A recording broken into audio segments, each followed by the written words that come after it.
Okay, well, we'll make a start. I know people will be joining in these first 5 minutes, but for people who are here, we'll definitely make a start. So, hello and welcome to the Australian College of Physical Education. My name is Gareth Long, and it's a pleasure to welcome you along to the 10th Monday Night Coaches Club. Our first one was way back on the 20th of April, and we're really happy to have lasted this long and made it to double figures. So, and hopefully many more to come. First person on the call today was Brad from Plymouth, and Brad maintains his 100% record. I think he may be the only one who has maintained a 100% record, but if I'm wrong, please let me know in the chat function. And while I'm talking about the chat function, use it to introduce yourself. Tell us what the weather's like, where you're from, and also the player you think the panel will cover today as the player with the best 1v1 skills. So look, the plan is as normal. We'll start with question and answers with our panel, and we'll move into breakout rooms where you'll get a chance to chat about the topic with your fellow coaches, and then we'll come back and ask the panel some more questions based on what you've been putting in the chat function. And for then those that want to hang around for a little bit longer, we have the 10 minutes extra time at the end where we can continue the conversation. So just a reminder, I think most of us know, just a reminder to make sure your video and microphones are off, unless sometimes you make an unexpected appearance in the YouTube video. So look, we'll make a start. Some bad news to start with. Fans of Chris Adams will be disappointed that he can't make it today. So apologies from Chris, but every cloud has a silver lining, and that means you get more of Drew Taylor. So summarising and monitoring the chat today and pretty much running the show will be Drew. Welcome, Drew. How's it going, mate? I'm well, thank you. Looking forward to the added responsibility and pretty happy to not have Chris's music selection. So here we go. Silence is golden, I think, sometimes. Thanks, Drew, and I appreciate you you doing everything you're going to do today. So look, actually in Twitter this last couple of days, I put a couple of quotes up there that I really liked because I thought they really sort of showed the importance of the topic that we're going to discuss today. And seeing as they were from Cruyff and Sir Alex Ferguson, I'm not going to argue with them. So Cruyff's quote was, "If you get past the man, you throw the opposition into chaos." And Ferguson's was, "We won all the one-on-one situations, and that's why we won the match." So, certainly from those two greats' perspective, it's a really important aspect that we're talking today. And as always, we've got an outstanding panel to delve into this aspect of the game and what it means for our coaching and for the way that we develop players or the way that we help develop players. So my pleasure, as always, to introduce the panel. First up, we have Saul Isaksson-Hurst. Saul spent 10 years coaching in Premier League academies, 4 years at Chelsea, with last week's guest, Paul Waldron, and 6 years at Tottenham. Saul has a passion for technical football and believes it's the number one foundation a football player must have. He has coached hundreds of players, helping them on their journey to become dynamic and explosive technical players. Saul is the director and owner of mypersonalfootballcoach.com and hosts the excellent Youth Soccer Player Development Podcast. Saul, thank you so much for your time and joining us today. My pleasure. Thanks for having me. You're welcome. And our second panellist is Pete Vallance. Pete is the technical coach for the England under-19s and under-21s futsal team and the assistant coach for the under-23s. In addition to these roles, Pete is an FA futsal mentor and a coach educator for the English FA's futsal coach development qualifications. Pete has a real interest in the role of 1v1s, and we're really glad that he is here to share his expertise and thoughts. Thanks for joining us, Pete. Not a problem. Pleasure to be a part of your conversation. Thanks, mate. Thank you.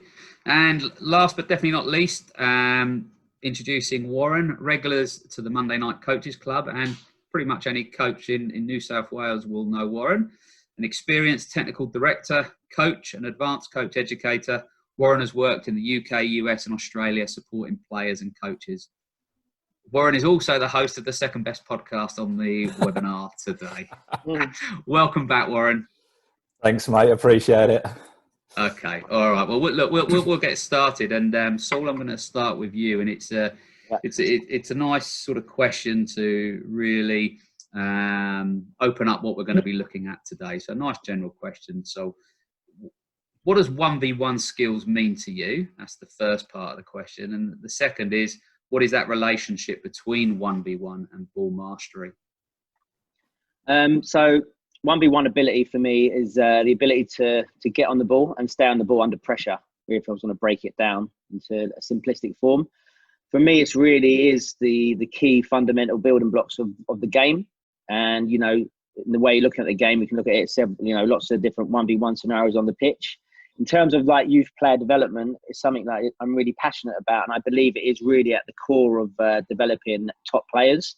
So we can support players in developing this ability to get on the ball, stay on the ball, break lines with the ball at your feet. It really opens up the rest of the game and makes the rest of the game a lot easier for individuals and for teams. What's the link between ball mastery and 1v1? For me, they're inextricably linked, and it's really important to talk about that in terms of our ball mastery program. It should all be linked to the 1v1 game. It's really important that ball mastery is all functional, so in terms of it's linked to the game and moments in the game. And so we can break down the 1v1 into sort of two general areas: receiving with the ball with the back to pressure or back to pressure in the side, or dribbling out players from the front or at an angle.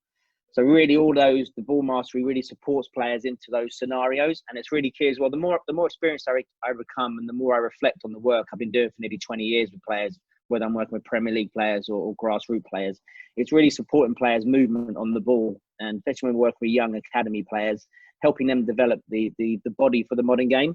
So those explosive dynamic movements, which I talk about a lot, being able to work laterally, to fake, disguise, to cut, and to open up that part of the game for them. And what I've found in my own experience is that once we really focus on these areas and focus on these movements and this ability, particularly at the younger ages, then the game opens up and becomes a lot easier, and then you can start playing the possession, the one-touch football. So it's a real passion, maybe an obsession of mine, if you like, just because I've seen the value in it and how important it is. And obviously, it depends as well where you're working. And I'm very lucky to work with young academy players, 9, 10 years old, but also Premier League players. The higher up you go, the older you get, then it becomes a lot more position specific and supporting players into identifying what 1v1 looks like in their area of the pitch, and then trying to prepare them for the game.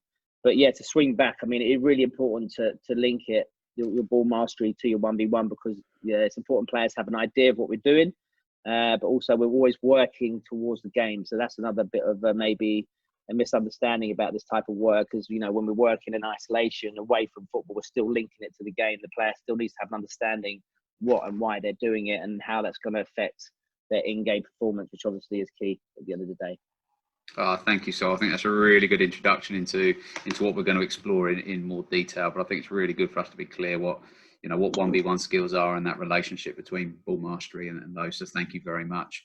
Look, Pete, so your answer might cross over on this, and that's absolutely fine. It's always great when our guests build on the previous answers and even respond to the previous answers before answering their own question. That's all. So look, Pete, it's linked, but I'm interested in what you think are some of the key behaviours players need to display when playing 1v1.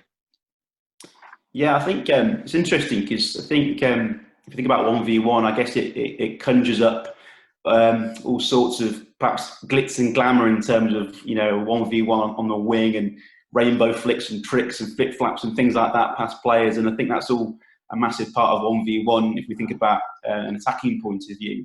But I'm all, and obviously the technique and the skill execution of that and how we coach that. But I'm really interested in actually if we think about starting with behaviours first and foremost. And this is something that's not, I've been inspired by other coaches, and particularly the work of Mark Bennett from Performance Development Systems. He's really big on performance as a behaviour rather than an outcome, and starting with setting some behaviours for your players when coaching different topics. So we've been exploring that kind of aspect of things with my other FA colleagues. And I think if you think about 1v1, what do players need to be like before they think about what they need to do? how do they need to perceive 1v1? I guess you could start with something like self-organisation, you know, in terms of being prepared for that 1v1 opportunity, and actually saying to the players, look, are you self-organised? Are you in the right position? The awareness of the opportunity. So have you thought about the pre-movement? Have you thought about actually thinking about how do I get on the ball? And am I really committed to actually playing 1v1, or actually have I turned it down because I'm slightly feeling unconfident or negative, and actually have I really committed to playing that 1v1 with confidence, or have I gone in half-heartedly and you know, too worried about kind of being counter-attacked, or it not quite going to plan? And I think if we start with behaviours with players and then start to link the technical and the tactical to the behaviours, I think that's quite a strong way of working, and it's I think it just helps players to get in that right kind of mindset to be really confident and to give it a go, and linking that with the sort of some key principles. So I guess self-organisation might be positional adjustment, you know, creating the space beforehand. Even if it's earning yourself 1 or 2 meters, it might just be that the total width you have as a player, and actually being really conscious that, you know, really making sure that you're keeping that total width, because we forget quite a lot when we're in the game and we receive the ball, you know. But that pre-movement, and we're always teaching our players to really use the width. So we have some struggles with players receiving the ball 1 or 2 meters into the court, which then reduces their time and space, and the pressure from the defender is coming in. So it's that kind of mindset, staying open to receive. That might be awareness, you know.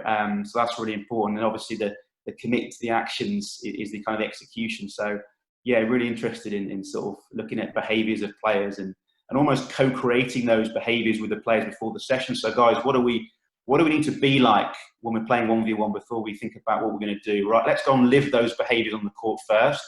Let's go and explore 1v1, and then we'll start to think, drip feed the technical and the tactical action. So yeah, really interested in the behaviours part of 1v1. Great. Now, Pete, you sent me a video. Is this the time that you wanted me to cue that up? Yeah, it could be a good time to land it, actually. It's a video of a professional futsal player called Adri, and it's amazing what you see in this video, because it's the awareness again of not just the ability to go past the player, but actually the awareness of where his teammates are, what his other options might be in terms of secondary gains from 1v1. So sometimes he beats the player down the line, sometimes he's looking to play a diagonal through the middle, sometimes he's playing across the court to the other side. It's quite a cool video, and I think it shows 1v1 in a broader light, really. So hopefully can you see that, Pete? Yeah. Okay. Well, shall I press play and you yeah, you do a little bit of John Motson commentary? Or something? Yeah, I'll give it a go. It might be best to play it on mute. Yeah, you've got it on mute. It is on mute. Yeah, there we go. Yeah, so hopefully there won't be too much lag, but should be some good examples in here of different 1v1.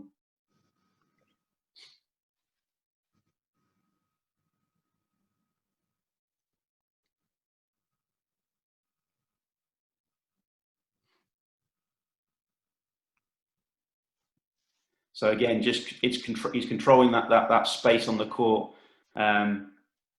almost, you know, luring the defender in, and then he's got multiple options to go backwards to shoot from closer to the goal or far post. So it's a really appreciation of controlling the space and the time he has.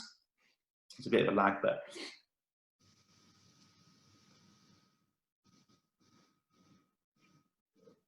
And again, it's that end product. So once you've got past that defender 1v1, what are you looking to do? Are you looking to square it, back post?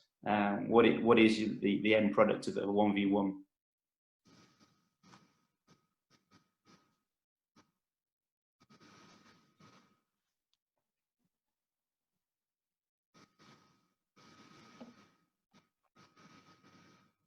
And again, sometimes it might just be that you have to retain and start again. Other times it's it's fake once, fake twice, open the middle. You notice that he's a left-footed player and he's working on the opposite side because he's strong when he cuts in. He's ready to cut in on his left, shoot in the middle on his strong side. So it's probably goes against maybe where he might play in football, but you probably play on both sides. He's that skillful.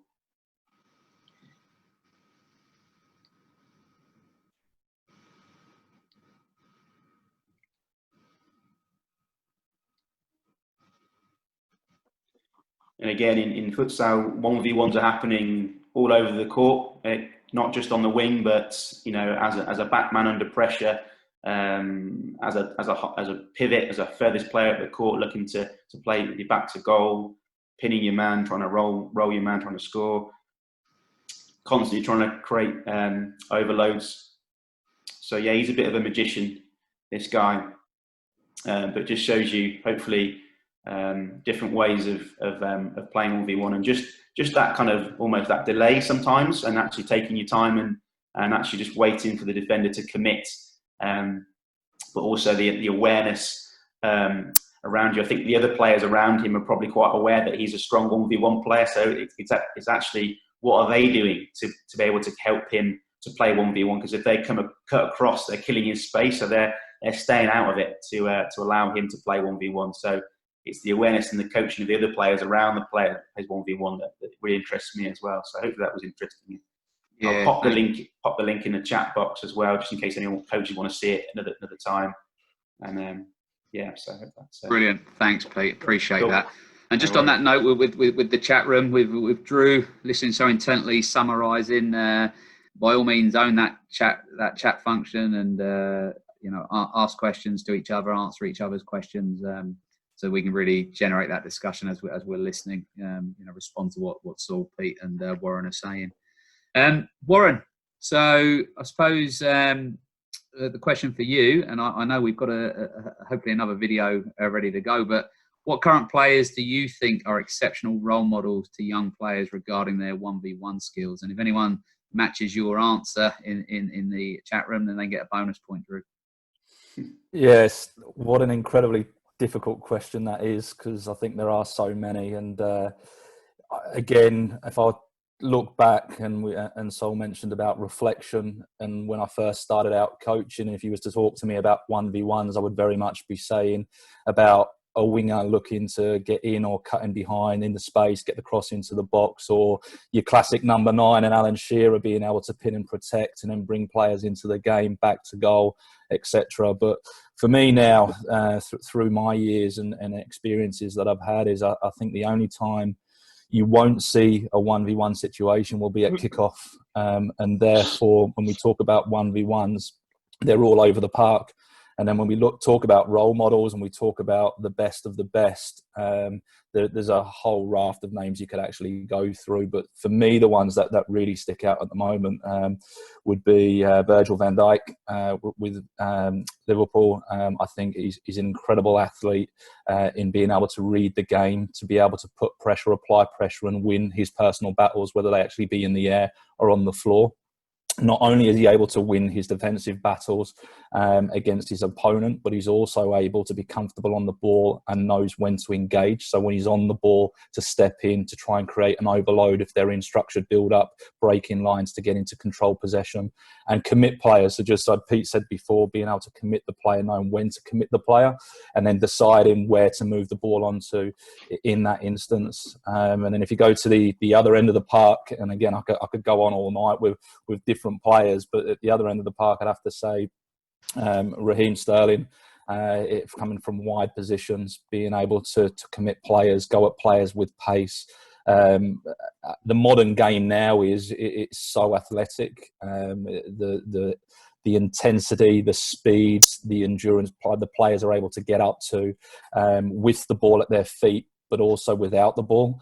And understanding where to put themselves to be able to receive the ball either into space to then go and attack defenders. And Sterling's an absolutely fantastic role model and being able to do that. And I think he's only getting better and better and stronger. And even in his time from going from Liverpool to Man City, and then working with Pep. I think Pep added another level to his game in terms of his individual assets that he brings to the team as a collective. So they would just be two from opposite ends of the fields. And again, there's so many that you reel off. They're endless, to be honest with you. Okay, did you want to show the video and talk? Yeah, I'd like to, because again, having been the privilege to be on this webinar for so many weeks, it's almost as though I could sit back and listen to Saul and Pete all day long. So I've started to think about now what we want to get out of these webinars and what we're trying to achieve from them as well. So grabbing clips all the time is something for me, and it would be nothing better than to be actually talking about a game that's been played this morning in the UEFA, the Cup, and it's not happening. It's the Euros aren't happening. It's very disappointing. But these are two players that I've just picked out in this particular clip that hopefully would have been representing their country at the highest level in the Euros.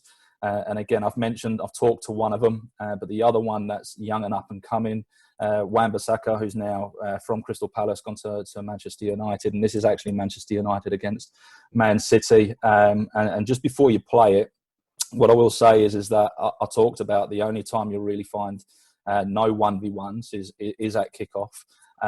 You'll see here, even though the focus is going to be on Sterling and Wan-Bissaka, already there are 1v1s across the park, or 2v1s, or 1v2s, depending on how you're looking at it. So if you just roll it through, I just want for everyone that's watching just to be able to be thinking, what's the process that they actually go through when looking at what do they want from a 1v1 player, depending on where it is on the pitch. What are they going to do? When are they going to do it? And just taking themselves through that process. And I think when you go out into the breakout rooms, you're going to set them a task as well. So hopefully this will just get the wheels turning and get the coaches actually thinking about what would they do in this instance, whether it be with Sterling or Wan-Bissaka. So you play it through, mate. It's just a very short clip. You can see it okay, Warren, yeah? Yeah, I can see it, yeah. Okay.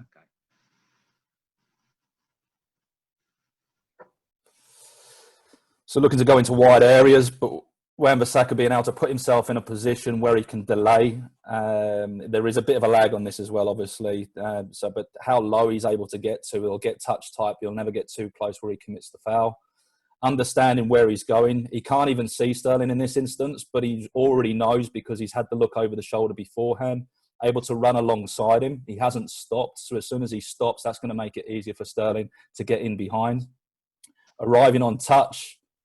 So getting out and being able to be strong and back himself 100%. But if he goes to floor and takes him out, potentially he's going to give a free kick in a dangerous area. But he's backed himself, so that winning mentality. And going forward now, driving at players, being confident, taking them on. And this is potentially where he should play the ball to, but he doesn't. So when we're thinking about designing our sessions, how often does Wan-Bissaka get into those positions in training sessions and then is allowed to actually go over that skill or over that opportunity to go past a player or get that inch of space to be able to get the ball into the box, but to get a goal scoring chance or even to score a goal. And then just on that very last one, again, just that immediate transition. So even if he is able to, he's beaten in the first instance, that desire to get back and back himself in a 1v1 situation to win the ball back and put it out of play. So when we go into that task in the next part of the session, I think both the Adri one and that one there will give the coaches a good starting point as to potentially what they might be looking for when developing players in 1v1 situations. Yeah, great. Look, gents, I think you've given us a really good overview of the topic and what we'll look at. And probably I'd like to go into now a little bit more of that, what that means for coaches. So, Saul, unfortunately, I always seem to give you the double-barreled question, so apologies for that. But right. But you've got it again. So, if your memory's good, hold on to this one. So, Saul, what are the key components of an effective 1v1 coaching practice or coaching session? And in particular, when we're trying to develop players' 1v1 skills, I'm really interested in the balance between the coach providing players with the appropriate, and I've called it 1v1 moves. That might not be the right term, but coaches providing players with appropriate 1v1 moves versus allowing players to discover and create their own. Yeah, so the first part, any practice is really important, obviously, to get those good quality outcomes. A couple of things. So I think there's in the modern day where most of our sessions are dominated by rondos, positional play, possession type games, and what you find actually is that when you go into these little 1v1 or stroke even 2v2 challenges, a lot of players struggle to solve the problem individually 1v1 because they're so used to getting the ball up, moving it quick, and playing that 1 or 2 touch football. So I think it's really important, particularly when working with elite young players, is to challenge them to stay on the ball. So those 1v1 gladiator type sessions are really key and important because they force players to solve the problem themselves. It's also important to obviously you get them also getting the repetition of those 1v1 movements are really key, and those disguise, those feints, those working laterally. Also, it's important to understand what 1v1 looks like in the modern game on the pitch. So as we now know, the majority of 1v1s are actually with playing with the back to pressure. So I mean, if you look at the majority of 1v1 practices, 9 out of 10 or 19 out of 20 will be your classic, player dribbling at a player, 10 yards, whatever, and then beating them 1v1. Now, there is lots of value in that, but actually the majority of the 1v1s look a lot different in the games. They're going to be a lot more tight space, a lot more packed. And as both Pete and Warren alluded to earlier, 1v1 looks very different in different areas of the pitch. And, so like we say, classically, you might think about the 7, 9 or 11, but actually, your 4, your 6, your 8, every player is going to need those 1v1 capabilities. So it's important to understand that and structure our 1v1 practices like that. So my favorite 1v1 practice actually is going to be a simple 2 target players, player to 2 players in the middle, just trying to receive it with your back to pressure and then try and turn and play it into those players. Very simple practice. We get such fantastic outcomes. Now, exactly in terms of like what you're talking about, how much we help the players, what you find is that some players have those natural abilities anyway. You have those natural individual abilities. My argument is that everyone should have that ability. So some players will need more help in that area than others, and then some players will naturally have that. It just depends on the individual and then how much you support them. Also, moving along, like I said when I talked about earlier, working with top players or players at the top end. So for instance, I'm working with for instance Max Aarons, who plays at Norwich, or Cyrus Christie, who plays at Fulham and Ireland. Is that those guys? Is that also when you work with the older players, it's important to work on position-specific aspects of the 1v1. So, for instance, Warren showed that wide play 1v1. So, for instance, as a fullback, it's a little bit more unique. Often you will have a bit more space in front of you, so it might be that classic dribbling at players. So we talk about that 1v1 duel against the fullback or against the right back, where generally a player out wide is going to be attacking that defending player. So what we do then, for instance, we talk about the tactical elements of 1v1 as well. So obviously we want to work in the team environment and work that individual that stuff within an opposed situation, but it's really important and really lots of value in working unopposed as well. So for instance, I'll give you an example of that situation. When a player sees it out wide, as you saw Sterling there, we talk about players trying to spin the situation. So as a defender, you'll coach a defender to say, okay, delay, stop, dictate play.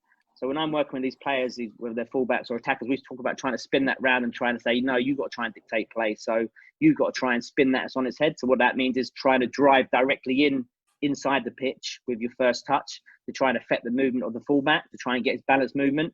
And then that opens up the whole pitch, going in or going out. And then you talk about then going in or out, going in or out. So then working on your 1v1 moves. So a little taste of what you can do with attacking players, because a lot of players talk about defending being a science and attacking being an art, but actually you can actually break down the attacking as well. You can actually look at patterns and movements you see at the highest level and try and prepare players for that and to try and give them the upper hand, if you like, in those situations. So, yeah, in answer to your question, yeah, it depends, what age groups you're working with, and like with the younger age groups, it's much more holistic and global and general.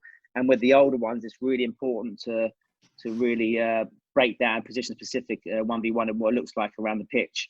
A lot of people talked about there, say who their 1v1 favourite players are. For me, I love the Messis, I love the Ronaldos, but people like Modric are really inspiring to me as well, who I saw a lot when I was working at Tottenham, who are so powerful in 1v1. And a lot of 1v1 is just simple disguises and movements away. And, just as a little guy, the players really struggle to get the ball on him. But it really epitomises that, you know, in general, that 1v1 looking different in that different area of the pitch and being able to receive the ball tight under pressure. And, you know, I talk a lot about players, you know, the best players in the world doing a lot of the work before the ball comes. So maybe faking before you receive in to touch it around the corner, or setting players up for that movement. So there's a wealth of different elements in 1v1. It looks different all around the pitches, and there's lots of different practice designs. But the simple ones can also almost all often be the most effective ones in those sorts of situations. Brilliant, thank you, Saul. Now that excuse me, that gives us a really good overview of the components and principles, and you know, that movement into it being really positional and pitch specific. So I really appreciate that. Thank you, Pete. Sort of building on that, then, really, and hopefully you've got those principles in what's going to happen next. You know, if we planned this, that would definitely happen. But let's see if we get that. I wonder if you could show us an example of a 1v1 session and practice that you use and that you consider to be effective. Yeah, sure. I think it says host has disabled screen sharing at the moment. So I think you're. Let me sort. But I have sent it to you, so if you want to get it up yourself, you can, or you can grant me access. Have you got access now? Yeah, it says he's co-host. Yeah, brilliant. Right, gotta watch out, co-host now. Yeah, cool. Now, so I'm just going to whiz you through a couple of slides. It won't be death by PowerPoint, I promise. Can everyone see that? Yeah. So just starting really with some information that we might give players and drip feed throughout the session. And I guess as coaches, we need to think about when we land this information, you know, whether it's at the start of the session or during the rest breaks, or, you know, however you intervene as coaches. But, you know, for us, we start with these key behaviours at the top here, and we would just have them on a flip chart paper, and players would just digest them at the start of the session and try and live them throughout the session. And then also some group messages as well. So those are kind of the bones, our default kind of behaviours and group messages for playing 1v1s.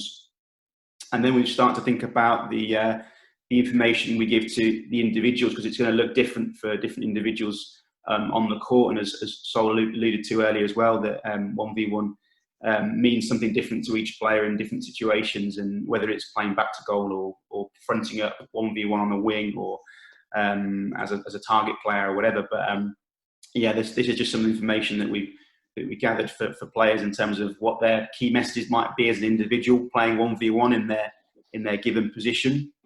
So we start to try and drip feed this throughout the session, probably in the rest breaks. I think that when we're doing a 1v1 session, it needs to be intense, I think, because it needs to replicate what the game feels like. So I think lots of short, sharp bursts of 1v1 action are probably really, really good. This would be a really simple warm-up that I would do with players. Just a number of kind of 1v1s happening across the court. So they just start with passing, either 2-touch or 1-touch, just to get them sharp and get them into that zone. And once they start passing 1v1 on the coach's whistle, whoever has the ball on the whistle then attacks their opponent in that direction and plays 1v1. You'll notice the little dotted scoring zone there, so they can't just be lazy and just pass it into the goal. They've actually got to try and beat their man and get close to the goal to score in that scoring zone. You may even pop keepers in there as a progression, so that they're really active and busy, so that you've got keepers potentially trying to stop multiple 1v1s, which is going to be challenging for them, but it's embracing that chaos. And obviously, once all those 1v1s have finished, so either they result in the goal or the ball goes out of play, you can then reset and go again. Or at that stage, what we've done before is, after all the 1v1s have finished, is we then feed in one ball, and then it turns into a bit of a kind of a possession type practice, but directional and looking to score as well. So you've got elements of 1v1, and suddenly when those 1v1s end, pop the ball in, and suddenly it's red versus blues, and it's a possession for 1 minute or 2 minutes, and then they reset to 1v1 again. So they're getting, hopefully, just lots of repetition at playing 1v1 against their opponent and looking to score as well. So that's something we might start with, just to get players into it and warmed up and just in that 1v1 zone, and make that really competitive as well. So start awarding points to teams and individuals to try and get them really, really fired up to get some success from playing 1v1. And obviously the goalkeepers will hopefully be busy as well. The second part of the session is perhaps, again, quite competitive again. So you've got four bits of four quadrants of the court here, with a 1v1 happening in each quadrant. Again, two 1v1s happening simultaneously against the goalkeeper. So again, the likelihood of the 1v1 finishing at the same time is probably low. So the keeper hopefully will have lot to do. But again, it's just that repetition, and the players are playing in pairs. So they're playing 1v1 against the other pair, but they're working collectively as well to kind of score points throughout. So again, we might think about how we do that as coaches. So we may have a 2-minute game where we reward points for scoring. Also, you'll notice there's some goals on the halfway line there. So if the defender does counter attack, there's a consequence to the player losing the ball, so they can go and score 1v1 in the goal, and that's also, that goal needs to be scored past that vertical dotted line. So again, they've got to try and counter attack. I believe that when we're doing 1v1, we need to give players that kind of consequence. So if they lose it, what happens in a game? Well, we may be on a counter attack. We may be facing a counter attack. So it needs to be that realism, rather than, oh, I've lost the ball, okay, I get another go.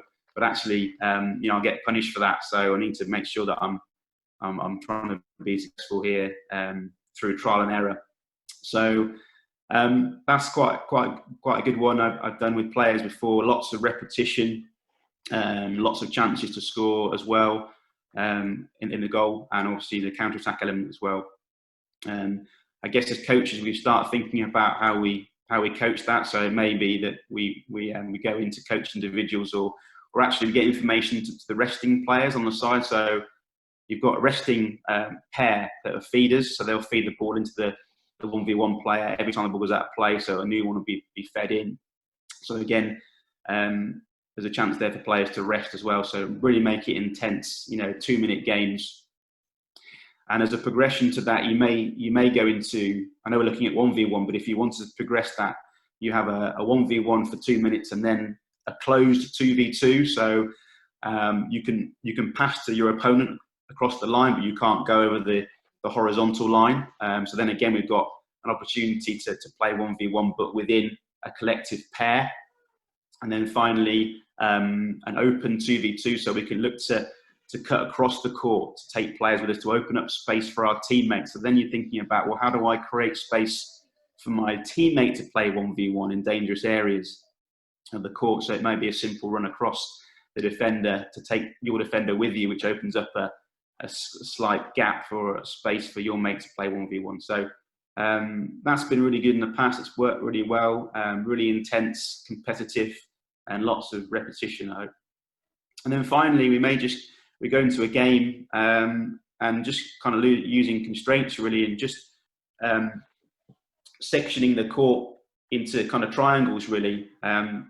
So you're playing a game 5v5 with goalkeepers, and obviously they're locked into their zones to start with.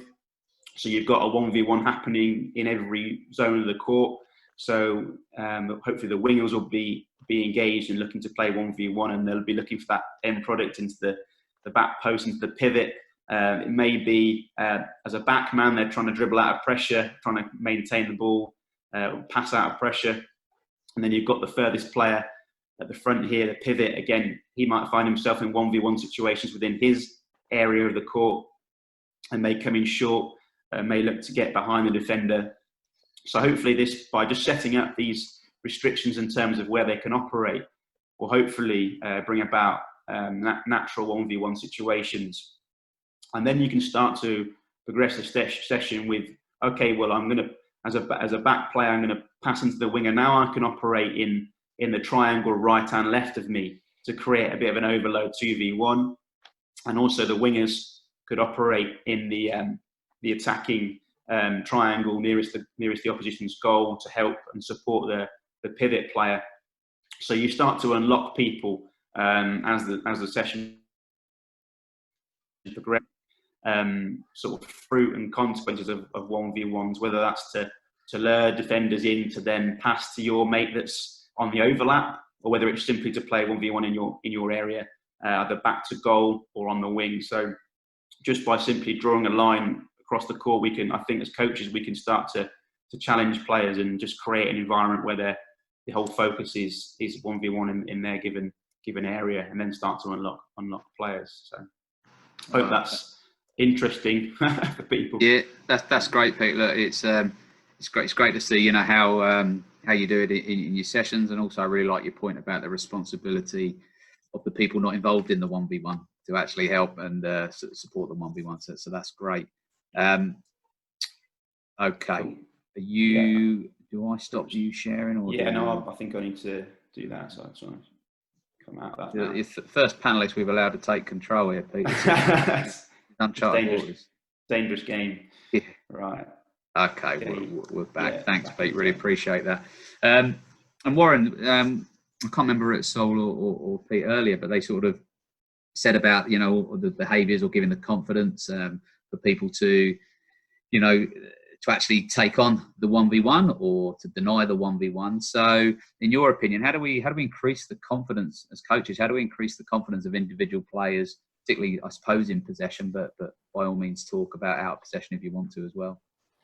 Yeah, again, it's very, very important, especially in 1v1 situations, regardless of whether you're the 1v1 attacking or defending, that they're encouraged to back themselves and to have that winning mentality, that they're going to win the battle every single time. And you have to create an environment to allow that to happen, and then find the level within that environment as well. So have you got that slide there, Gareth? Are you able to let's share that slide? And that probably will paint a little bit of a clearer... You got it there, Warren? Yeah, that's it. So hopefully everyone can see it. And I'm not going to talk forever and a day in and around this. And this is something that I'm very happy just to share with. This comes from come from the coaching process here in Australia. So there was a national curriculum, and then but the coaching process for me is incredibly important. And within the coaching process, there is a team model, and everyone will have their team model in a way that they actually want their team to play. And depending on the stage of development that you're actually in, whether you're working with the babies at the bottom level, or you're working with the players at the top end, at the pointy end, like Saul himself is, it's very important that these are still the constants. If you just look on the right hand side and you look at the blacks, they're the things that are related to our playing style statement. So a proactive brand of football based on effective possession with a cutting edge provided by creative individuals that can create and convert goal scoring opportunities. Defensively, the key components are quick transition and intelligent collective pressing. So there are two paragraphs there, and through the middle there you'll see in any team model you're going to want to score goals and you want to stop goals, and you need to have winning mentality. So that's at the bottom there. So if we work from the bottom up and into the thirds of the field, this might then lend itself as to what we actually want to work on, depending on what we've identified. So if it's 1v1s in our final third and we want to deny goal scoring opportunities, it might be how do we deny scoring chances? Where are they building up from? Where are they getting their chances to score? And therefore, where and when on the park are we going to set ourselves up to deny those chances? And then if you're in the blue ones are the ones when we have the ball, and the yellow ones are the ones when we don't have the ball or go from having it to losing it. So taking yourself through that, you'll give yourself every opportunity to have a global team task, if you will. So we can still have 1v1s within our global team task, but when it comes to the actual nitty gritty of the player tasks, These are the specific things you're going to do when you're actually on the ball and when you're off the ball, and seeing it before it happens. I love the saying playing in the future, and encouraging players to play in the future. So actually thinking about before the ball's even coming to their feet, they've already recognised that there's either space in behind or the ball's coming into their feet. They know that pressure's going to come very, very quickly, and therefore they now have to decide where they're going to take their first touch. And whether that's in the back part of the field, whether that's the middle third or the final third. And then just on the left-hand side there, that's just one example that came from that Wan-Bissaka and Sterling. And if we take Sterling as an example, the number 11 there, and then we go to the right-hand side, we want to make sure that he has positive forward runs, gets into positions where we can potentially, as an individual, create and convert goal-scoring chances, but also globally, how might he put another player and one of his teammates into a position that can also do that. And then if I go to the further right, it's the dictate the opponent's possession. So Wan-Bissaka now is thinking, how am I actually going to dictate which way Sterling's going to go? And therefore we're going to set a session up. But you're actually going to find a level for the players where their confidence is able to grow. And every player's bar is different, but know what that bar is. And then from that, making sure that when you're designing your sessions, you're taking into consideration that it is purposeful practice. The session design is actually spot on, but it's specific to what your outcomes are. So it's not just a random 1v1 practice, you're actually setting it up. So if it is, and again, example being Sterling has to get into the space behind to get the ball into a box. So we need to encourage that through repetition. And it might be in a 1v1 situation to start with, then it might be a 1v2 or a 2v2, and we build it up and build the session up and build the layers. But Sterling needs to be in a position where he's getting plenty of opportunity, plenty of repetition to get success. But if he's getting too much success, how do we make it just a little bit harder? And now he's really got to think, when and where am I going to do that? Which players am I going to do that? Have I realistically got a good enough chance? Still want you to back yourself 100%, but I might not be able to do it. We might have to roll out and start again and look to get back into that space. So again, when we go into the next part of the session, the coaches will be encouraged to plan these, but to have direction, to have challenge, to have competition and repetition is very, very important. And then slowly players will start to believe in themselves if you put that framework around them with the environment that you're in. Brilliant, Warren. Thank you. Look, this is the bit now. Thank you very much, guys. You can take a rest for a little bit. This is the part now where coaches will get a chance to chat with each other and discuss what they currently do or what they've been thinking about coaching 1v1s. But I'm going to outline the task. It's a little bit different this week in that hopefully you'll design something as a group and maybe even be able to, if the technology works and everything works, maybe even be able to share it with the coaches. So fingers crossed. But okay, welcome back, everybody. Just a reminder to turn your videos and your mics off if you can, unless Drew then asks you to unmute or whatever the equivalent is for a video. Look, I got my wrist slapped on the last one because I broke away from our schedule because I forgot. Very rude of me, but I forgot to ask Drew to summarise the first half, and I really want to do that because they're always really excellent summaries of the conversation. But I was too excited about the breakout room, so my apologies to everybody for that. But Drew, can you give us some of the summaries of that first half before we move into questions for the second half? Yeah, sure. I was just relaxing with my feet up. So I guess going through it, the key bits for me was that link between ball mastery, 1v1, and then making sure that it's within a functional game context. And like Saul said, that though I guess it seems simpler, 1v1 with bouncers on each end gives that variety of different interactions, whereas sometimes training sessions get set up to make something that's not realistic, so ball not coming in and not having sort of that functional game realism, and then that followed through into that what a 1v1 would look like, becoming more position specific as the players got older. From Pete, a big bit there, those behaviours like self-organisation, awareness, the pre-movement and the commitment to the action. sort of resonates in terms of it's not just the what, but also, well, why are you doing it and how are you going to do it, and when and where. And then that idea of forcing players to stay on the ball. So when we know that the majority of 1v1 situations occur with defenders coming behind or the side, and depending on what you read, it's somewhere around that 75-80% mark, I think. So players having to do that pre-work, and then the body and ball control to actually get themselves facing forward if they do want to go forward. I know a guy called Paul McGuinness, he talks about that idea of the arrogance of timing. So it's not just doing something 1v1, it's actually doing it at the right time. And I guess we see in those videos that Pete showed there, it's probably about not just performing a skill, but when are you going to do it in order to actually make it a 1v1 where you can go past them. And then flipping back around, that 1v1 occurs both with and without the ball. But the idea would be, as Saul said there, to make sure that you're dictating play, and then going into designing sessions that actually reflect the demands of the game with and without the ball.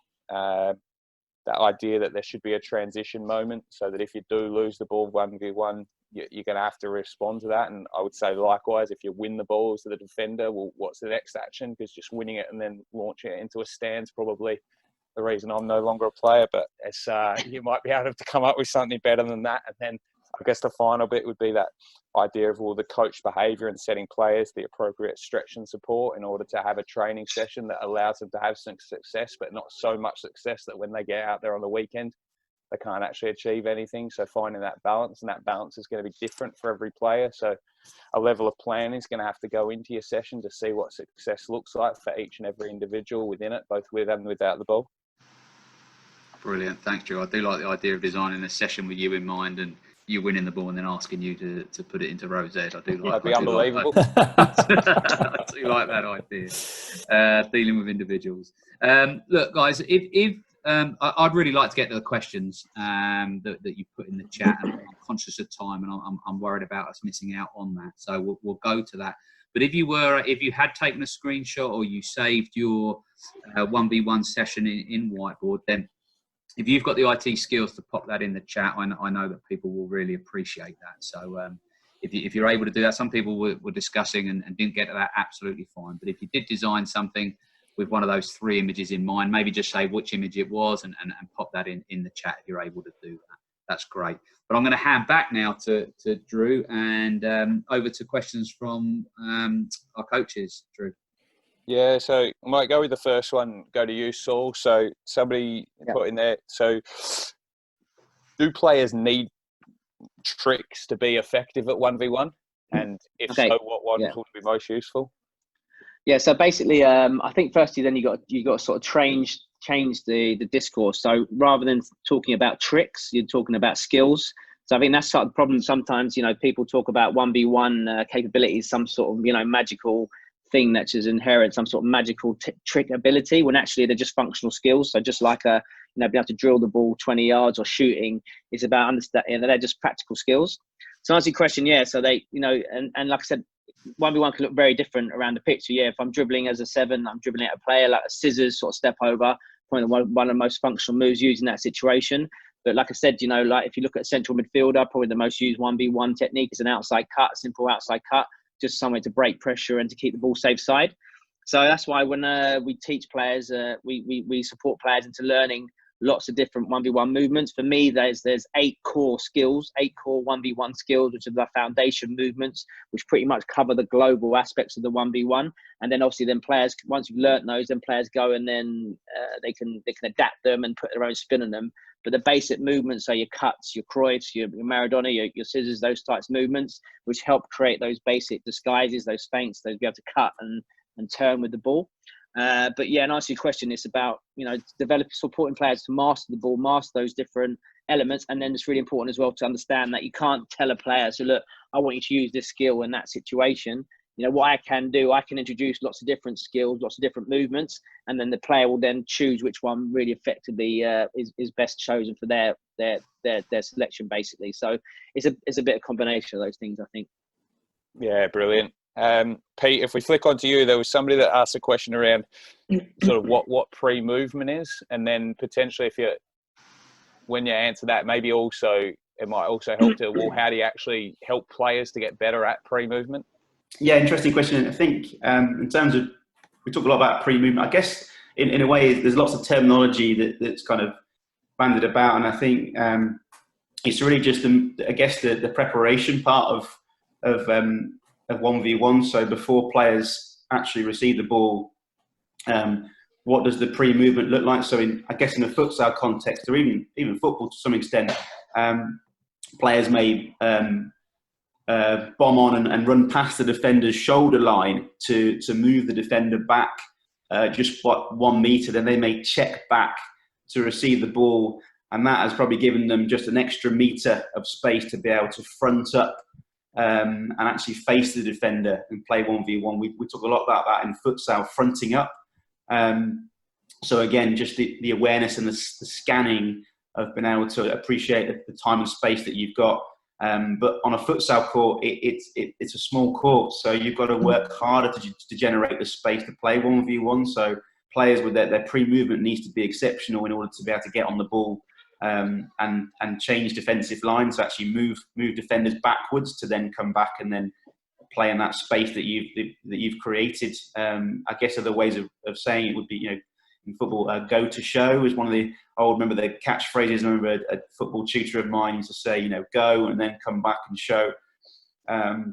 So again, I guess it's just identifying the space, time, and the positional structure of the opposition, and just making sure that maybe their hips are open to play forwards, because I think a lot of players receive the ball with closed hips, and automatically they're under pressure and they're forced to go backwards. So just simply asking your players, when you receive the ball, look to open your hips to play forward, because by opening your hips to face forwards, you open up so many more opportunities. One, maybe to play down the line and exploit the space, or to go inside. It may be that you may see something different because your hips are open. You may see a diagonal pass through the middle of the pitch, or a flat pass across the pitch of the court. So again, it's just understanding the mechanisms to be able to do that.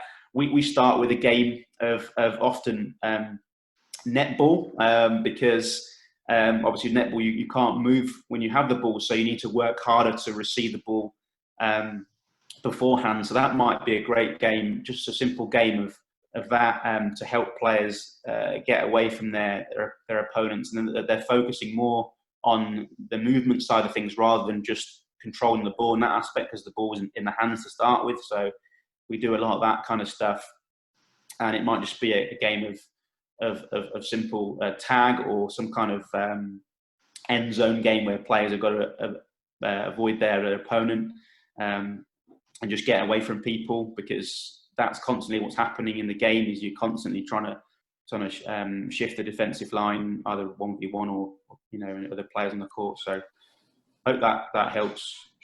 Yeah, spot on. And then Warren, one for you. So we talked a bit in here and heard from Pete and Saul, and so some different ideas of what we would do within a 1v1. So like controlling the opponent with your body, or to pin and protect, or using your arms, stepping across, or setting up a player to unbalance them, or whatever the skill might look like. But how should a coach, or how can a coach go about actually improving their own knowledge of 1v1 with and without, in order to help their players to develop it?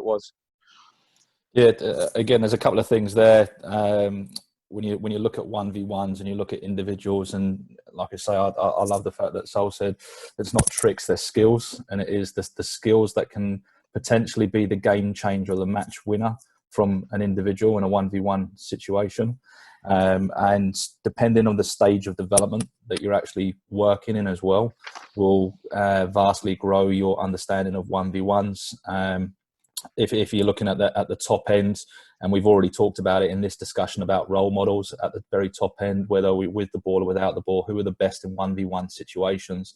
The reality is, if you're going to play in the English Premier League, as an example, you need to be good in 1v1 situations, because it's so frantic, there's so much chaos going on, it's so quick, it's so repetitive in that particular league. And if you go to a Serie A, where it might be a little bit slower, there's a lot more build up, and then very, very quickly then there's something happens.